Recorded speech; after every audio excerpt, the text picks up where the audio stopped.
بسم الله الرحمن الرحيم. الحمد لله رب العالمين، والصلاة والسلام على رسوله محمد وآله وصحبه أجمعين. أشهد أن لا إله إلا الله وحده لا شريك له، وأشهد أن محمدا عبده ورسوله. يا أيها الذين آمنوا اتقوا الله حق تقاته ولا تموتن إلا وأنتم مسلمون. يا أيها الناس اعبدوا ربكم الذي خلقكم من نفس واحدة وخلق منها زوجها وبث منهما رجالا كثيرا ونساء، واتقوا الله الذي تساءلون به والأرحام إن الله كان عليكم رقيبا. يا أيها الذين آمنوا اتقوا الله وقولوا قولا سديدا يصلح لكم أعمالكم ويغفر لكم ذنوبكم، ومن يطع الله ورسوله فقد فاز فوزا عظيما. أما بعد، فإن أصدق الحديث كتاب الله، وأحسن الهدي هدي محمد صلى الله عليه وسلم، وشر الأمور محدثاتها، وكل محدثة بدعة، وكل بدعة ضلالة، وكل ضلالة في النار. محترم و مکرم برادران اسلام، بزرگوں، دوستوں و اسلامی بھائیوں، اللہ رب العالمین کا ہم شکریہ ادا کرتے ہیں کہ اللہ رب العالمین نے ہمیں اپنے مبارک گھر کے اندر بیٹھ کر دین کی کچھ باتیں سننے اور سیکھنے کی توفیق عطا کی، یہ موقع عنایت فرمایا. ہم اللہ تعالیٰ سے دعا کرتے ہیں کہ اللہ رب العالمین اس درس کو مبارک بنائے، جو کچھ ہم سنیں انہیں یاد بھی رکھ سکیں اور ان پر کما حقہ عمل بھی کر سکیں. یہ درس ہمارے لیے حجت ہو، ہمارے خلاف حجت نہ ہو. محترم حاضرین، اللہ کے رسول صلی اللہ علیہ وسلم کو جو بے شمار خصوصیتیں عطا کی گئی تھیں، ان میں سے ایک خصوصیت یہ ہے، اللہ کے رسول صلی اللہ علیہ وسلم فرماتے ہیں کہ مجھے اللہ کی طرف سے جوامع الکلم عطا کیا گیا ہے. جوامع الکلم کا معنی کیا ہے؟ جوامع الکلم کہتے ہیں کہ الفاظ بہت مختصر ہوں لیکن معنی کے اندر بہت ہی زیادہ وسعت ہو. بس اوقات اللہ کے رسول صلی اللہ علیہ وسلم کوئی ایک جملہ ارشاد فرماتے تھے اور اس جملے کی معنویت سمجھنے کے لیے علماء اکرام، محدثین کرام نے کئی جلدیں لکھ ڈالی ہیں. تو اللہ کے رسول صلی اللہ علیہ وسلم کی یہ خصوصیت ہے جو اللہ کی طرف سے اللہ کے رسول صلی اللہ علیہ وسلم کو اللہ تعالیٰ نے بطور انعام اور نعمت عطا کیا تھا. انہی جوامع الکلم میں سے رسول اللہ صلی اللہ علیہ وسلم کی یہ حدیث ہے جسے تمیم داری رضی اللہ تعالی عنہ نے نبی کریم صلی اللہ علیہ وسلم سے روایت کیا ہے، اور یہ حدیث صحیح مسلم کے اندر امام مسلم رحمہ اللہ نے روایت کی ہے. تمیم داری رضی اللہ تعالی عنہ فرماتے ہیں کہ اللہ کے رسول صلی اللہ علیہ وسلم نے فرمایا الدین النصیحہ، کہ دین خیر خواہی کا نام ہے.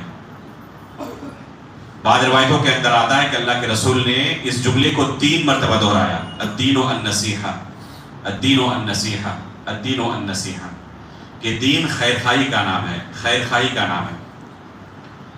کسی کلمے کو بار بار دہرانے کا مقصد کیا ہے؟ کہ اس کی معنویت، اس کی اہمیت لوگوں کے دل کے اندر بس جائے، لوگ متنبہ ہو جائیں کہ بہت اہم بات ہے. اللہ کے رسول ہماری توجہ چاہتے ہیں کہ ہم بغور سنیں. صحابہ اکرام نے سوال کیا اللہ کے رسول لمن، یہ نصیحت اور خیر خواہی کن کے لیے ہم کریں؟ آخر یہ نصیحت کن کے لیے ہوگی، یہ خیر خواہی کن کے لیے ہوگی؟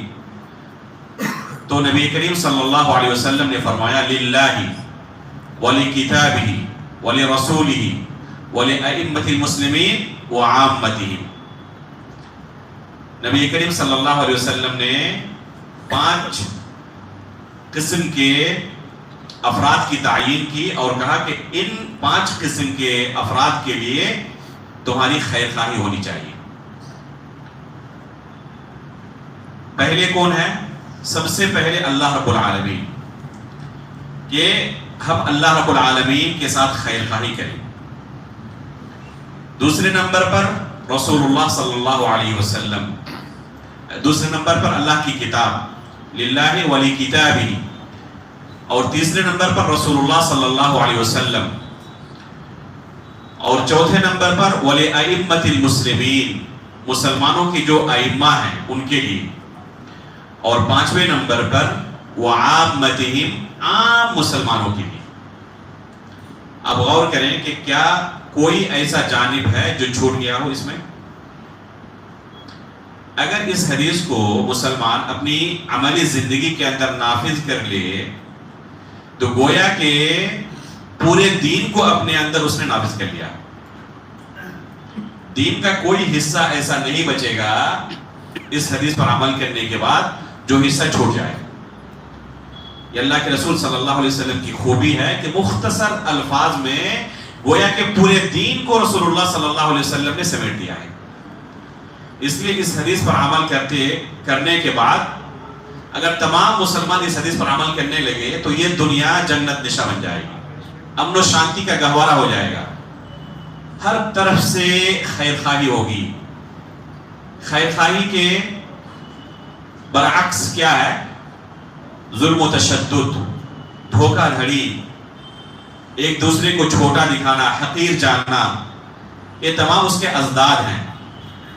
تو یہ تمام چیزیں اگر معاشرے سے ختم ہو جائیں، ہر طرف سے خیر خواہی ہو، تو ایک انسان کو ایسا محسوس ہوگا کہ گویا کہ وہ دنیا کے اندر ہی جنت کے اندر زندگی گزار رہا. صحابہ اکرام رضوان اللہ علیہم اجمعین کی زندگی کا 2 دور ہے. اکثر و بیشتر جو کبار صحابہ ہیں ان کی زندگی کا 2 دور ہے. ایک دور رسول اللہ صلی اللہ علیہ وسلم پر ایمان لانے سے پہلے کا دور ہے، اور دوسرا دور نبی کریم صلی اللہ علیہ وسلم کی صحبت کا دور ہے. آپ دونوں ادوار کا مقارنہ کریں، پائیں گے کہ جب تک انہوں نے ان باتوں پر عمل کرنا شروع نہیں کیا تھا، دنیا کے اندر سب سے ظالم اور خونخوار قوم تھی. لوگوں کے خون کے پیاسے، ہر طرف قتل و غارت گری، خوف و ہراس، کہیں پر امن و شانتی کا کوئی نام و نشان نہیں. وہی لوگ جب نبی کریم صلی اللہ علیہ وسلم کی نصیحتوں پر عمل کرنے لگے تو روئے زمین پر جب سے یہ دنیا بنی ہے اور قیامت تک اتنے سارے لوگ اکٹھے ہو جائیں جو دنیا کے اندر سب سے افضل ہوں، نہ اس روئے زمین نے کبھی دیکھا ہے اور نہ دیکھے گا. دنیا کے اندر سب سے افضل کون ہے؟ انبیاء اکرام ہیں. اور انبیاء اکرام کے بعد سب سے افضل ان کے صحابہ ہیں. اللہ کے رسول صلی اللہ علیہ وسلم تمام انبیاء کے سردار ہیں. فرماتے ہیں انا سید ولد آدم، میں بنی آدم کا سردار ہوں. ولا فخر، اور اس میں کوئی فخر کی بات نہیں ہے. اگر ہمیں سماج کے اندر، معاشرے کے اندر تھوڑا سا کوئی مقام مل جائے، لوگوں پر برتری ظاہر ہو جائے معاشرے کے اندر، تو ہم پھولے نہیں سماتے، کبر و غرور کے اندر مبتلا ہو جاتے ہیں. حالانکہ فخر کرنا، کبر و غرور کے اندر مبتلا ہونا یہ بندے کی صفت نہیں ہے. یہ بندے کے لیے زیب نہیں دیتا کہ وہ کسی منصب کے ملنے کے بعد، کسی عہدے کے ملنے کے بعد تکبر کے شکار ہو جائے. ان اللہ لا يحب من كان مختالا فخورا. فخر کرنے والوں کو اللہ رب العالمین پسند نہیں کرتا. اللہ کے رسول صرف خبر دے رہے ہیں واقعے کے مطابق، جو اللہ کی طرف سے نعمت ملی ہے صرف خبر دے رہے ہیں، خبر کے علاوہ کچھ نہیں. اور فوراً کسی کے دل میں شبہ پیدا نہ ہو کہ یہ فخر کی چیز ہے. جیسے آج ہمیں کوئی مل جائے نا تو کہتے ہیں کہ ہمارے لیے فخر کی بات ہے. یہ الفاظ ہم ادا کر دیتے ہیں. غور کریں کہ اللہ کے رسول صلی اللہ علیہ وسلم کو کون سا منصب مل رہا ہے کہ بنی آدم کا سردار ہوں. پوری دنیا کے اندر جتنے لوگوں کو اللہ نے پیدا کیا ہے تمام کا سردار ہوں، ولا فخر، اور اس میں کوئی فخر کی بات نہیں ہے۔ تو اللہ کے رسول صلی اللہ علیہ وسلم تمام بنی آدم کے سردار ہیں، اور آپ کے صحابہ یقیناً پوری امت کے اندر جتنے بھی انبیاء اکرام کے حواری گزرے ہیں، ان کے اصحاب گزرے ہیں، سب سے افضل ہیں۔ وہی لوگ ان نصیحتوں پر عمل کرنے سے پہلے کیسے تھے، اور جب انہوں نے ان باتوں کو اپنی عملی زندگی کے اندر نافذ کیا تو کیسے بن گئے، کس قدر امن و شانتی کا گہوارہ تھا وہ، کسی کے دل میں دوسروں کے تعلق سے حقد حسد نہیں تھا، امن و شانتی کے ساتھ لوگ زندگی بسر کرتے تھے۔ یہ امن و شانتی کتنی بڑی نعمت ہے، اور خوف و ہراس کتنی بڑی مصیبت ہے، جب دونوں چیزوں کا انسان آپس میں مقارنہ جب تک نہ کرے تب تک اسے یہ چیز محسوس نہیں ہوتی۔ نعمت چھن جانے کے بعد نعمت کی حقیقت محسوس ہوتی ہے کہ کتنی بڑی نعمت تھی، چاہے چھوٹی سے چھوٹی نعمت ہو۔ جب وہ نعمت آپ کی زندگی میں استمرار کے ساتھ جاری رہے تو اس نعمت کی قدر نہیں ہوتی۔ وہ نعمت ہماری زندگی میں تھی، اس کا احساس کب ہوتا ہے؟ جب وہ نعمت چھن جائے۔ آپ کی بلڈنگ میں ایک دن پانی آنا بند ہو جائے تب پتہ چلتا ہے کہ کتنی بڑی نعمت تھی، لیکن مہینوں بھر سے روزانہ پانی آ رہا ہے تو کبھی احساس ہوتا ہے؟ احساس نہیں ہوتا کہ کتنی بڑی نعمت تھی۔ خوف و ہراس کے اندر ہمیشہ زندگی گزار رہے ہیں۔ امن و امان کتنی بڑی چیز ہے، اس کا احساس اکثر لوگوں کو نہیں ہے، کیونکہ ہم نے اپنی آنکھوں سے دیکھا نہیں ہے۔ جن لوگوں نے اپنی زندگی کا کچھ عرصہ سعودی عرب میں گزارا ہے، ان کو یہ احساس ہو سکتا ہے کہ امن و امان کیا چیز ہوتی ہے۔ اللہ کے فضل سے ایک عرصہ تک رہنے کا وہاں موقع ملا، اور اپنی آنکھوں سے بہت ساری ایسی چیزیں ہم دیکھتے تھے، رشک کرتے تھے کہ ایسا بھی ہو سکتا ہے۔ لاکھوں کروڑوں روپے کے سامان دکانوں میں پڑے رہتے ہیں۔ جیسے مدینہ یونیورسٹی کے اندر جب کتاب میلہ لگتا تھا تو لاکھوں کروڑوں کی کتابیں دکانوں کے اندر ہوتی تھی، اور اذان کا وقت ہوتا، جیسے ہی اذان ہوتی وہ دکان کے مالکان دکان کو ویسے ہی کھلا چھوڑ کے مسجد چلے جاتے نماز پڑھنے کے لیے۔ ان کو یہ ڈر نہیں ہے، ان کو یہ ڈر نہیں ہے کہ کوئی آئے گا اور 10 ریال کی بھی کوئی کتاب اٹھا کے لے کے جائے گا۔ پیسے کی محبت کس کو نہیں ہے؟ کوئی ایسا ہے جسے پیسے کی محبت نہ ہو؟ جو تجارت کے اندر جڑا ہوا ہے، ظاہر سی بات ہے کہ وہ پیسہ کمانے کے لیے جڑا ہوا ہے۔ اگر اسے کبھی یہ ڈر ہو جائے کہ اس طرح کھلا چھوڑنے کی وجہ سے 10 ریال کا مجھے نقصان ہو سکتا ہے، تو ظاہر سی بات ہے کہ اس کے بعد وہ اس طرح نہیں چھوڑے گا۔ لیکن چونکہ اسے یقین ہو چکا ہے کہ اس طرح کھلا چھوڑنے سے مجھے ذرہ برابر کوئی نقصان نہیں ہے، تو بیکار کی محنت کیوں کرنے جاؤں، کیوں شٹر گرانے جاؤں اور اس کے لیے حفاظتی تدابیر اختیار کروں۔ تو دیکھیں امن و امان کتنی بڑی چیز ہے۔ کیا ہم اپنے ملک میں یہ تصور کر سکتے ہیں کہ اس طرح دکان کو کھلا چھوڑ دیں؟ بلکہ ایسے ایسے مناظر ہم نے دیکھے کہ کوئی شخص مشغول ہے کسی کام میں تو اس نے دکان کے اوپر بورڈ لگا دیا، مثلا کھانے کی کوئی چیز ہے اور اسی طرح کی کوئی چیز، کہ اس چیز کی قیمت اتنی ہے، اور وہاں پر بکسہ رکھ دیا۔ لوگ آ رہے ہیں، دیکھ رہے ہیں کہ اس کی قیمت اتنی ہے، سامان اٹھا رہے ہیں اور پیسہ بکسے میں ڈال کے چلے جا۔ اسے یقین ہے کہ جو لوگ لینے والے ہوں گے کوئی ٹھگنے والا نہیں ہوگا۔ تو امن و شانتی کتنی بڑی نعمت ہے۔ اللہ رب العالمین نے قریش کے اوپر اپنی نعمتوں کا شمار کرتے ہوئے کیا فرمایا؟ وَآمَنَهُم مِّن خَوْفٍ لِإِلَافِ قُرَيْشٍ إِلَافِهِمْ رِحْلَةَ الشِّتَاءِ وَالصَّيْفِ۔ آخر میں اللہ تعالیٰ نے کیا فرمایا؟ دو نعمتوں کا تذکرہ کیا، آمنہم من جوع اور آمنہم من خوف، کہ بھوک سے انہیں امن و امان اللہ تعالیٰ نے عطا کیا، اور خوف و ہراس سے اللہ نے انہیں امن و امان عطا کیا۔ تو بہت بڑی نعمت ہے امن و امان کا حاصل ہونا۔ صحابہ اکرام کی جو زندگی تھی اور وہ جو دور تھا اللہ کے رسول صلی اللہ علیہ وسلم کے ساتھ، یہ امن و امان والا دور تھا۔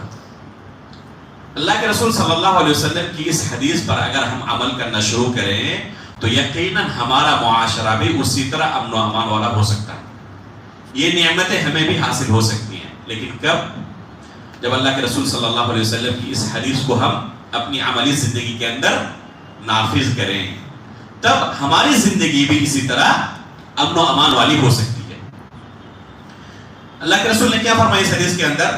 الدین النصیحہ، دین خیر خواہی کا نام ہے۔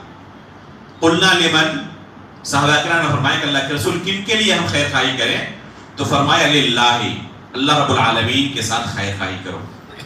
اسی کو اللہ تعالیٰ نے قرآن کریم کے اندر بھی بیان کیا ہے، ان تنصروا اللہ ینصرکم، اگر تم اللہ کی مدد کرو گے تو اللہ تعالیٰ بھی تمہاری مدد کرے گا۔ کیا اللہ تعالیٰ کو مدد کی ضرورت ہے؟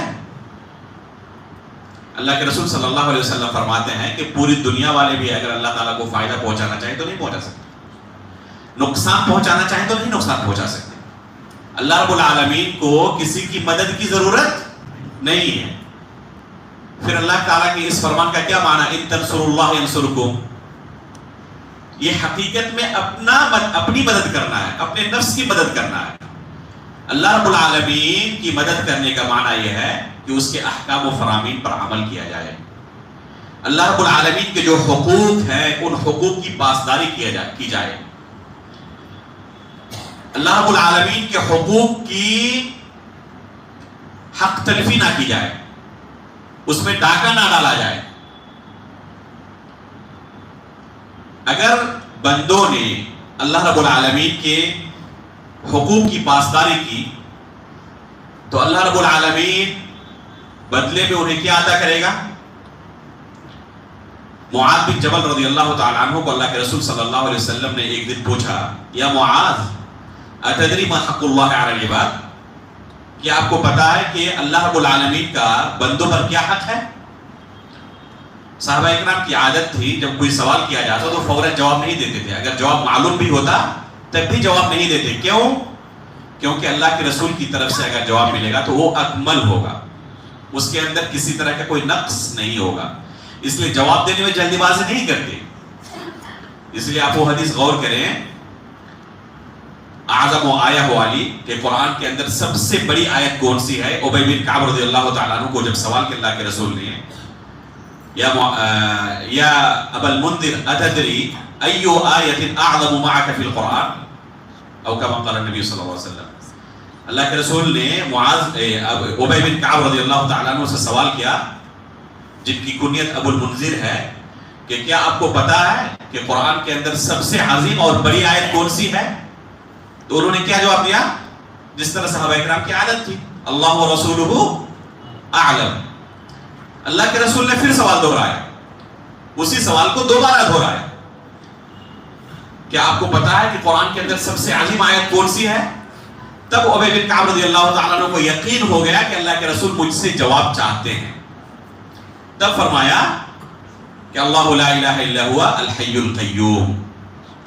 تو اللہ کے رسول نے ان کی پیٹھ اور ان کے سینے پر تھپتھپی دی، شاباشی دی اور کہا لیہنک العلم یا ابا المنذر، یہ علم جو اللہ کی طرف سے آپ کو ملا ہے، کتاب و سنت کا علم، یہ علم آپ کو بہت بہت مبارک ہو۔ محل شاہد کیا ہے کہ صحابہ اکرام جلد بازی نہیں کرتے تھے جواب دینے میں۔ کب جواب دیتے؟ جب یقین ہو جاتا کہ اللہ کے رسول ہم سے جواب چاہتے ہیں کہ ہم جواب دیں، تب جواب دیتے۔